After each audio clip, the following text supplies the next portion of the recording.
Hindi mo kailangang maging malakas sa lahat ng pagkakataon. Minsan, hayaan mo rin ang sarili mong mapag-isa at hayaan dumaloy ang mga luha kung yun lang talaga ang natatanging paraan para maibsan ang bigat na pinapasan. Ano pa nga bang kalungkutan ang hihigit pa sa pagkawalay ng iyong naunang pag-ibig? Halika't magbalik tanaw tayo sa kwento ng taong minsan ang kinilala sa larangang kanyang kinabibilangan, hinangaan, tinilian, at pinakilig ang kanyang mga tagahanga. Ngunit anong halaga ng tagumpay kung ang natatanging tao na nais mong paglaanan nito ay ipagkakait sa iyo sa oras na hindi mo inaasahan? Masdan mo ang buhay. May aral yang hatid sa bawat isa sa atin. Ang kwento ni Rodel Nabal at ang mensahe ng awiting Lumayo Ka Man Sa Akin.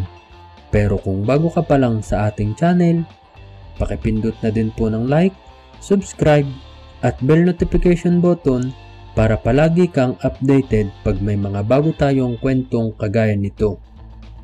Si Rodel Nabal sa totoong buhay ay nakilala din sa tawag ng kanyang mga kaibigan bilang si Odi.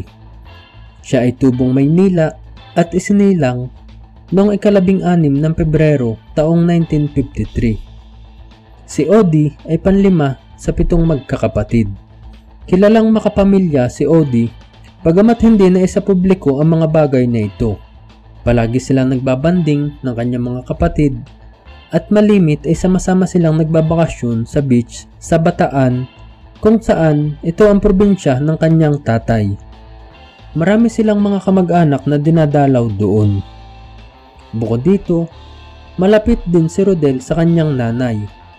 Higit na mas malalim ang kanyang ugnayan dito kaysa sa kanyang tatay. Bata pa man siya, ay nauna na siyang nakitaan ng kakaibang galing sa arts. Napakahusay ng kanyang mga kamay sa pagguhit. At ito ang una niyang nakahiligan. Ito ay sa kabila nang sila ay nagmula sa pamilya ng mga awit. Lahat sila ay hilig ang musika at pagtugtog ng mga instrumentong pangmusikal.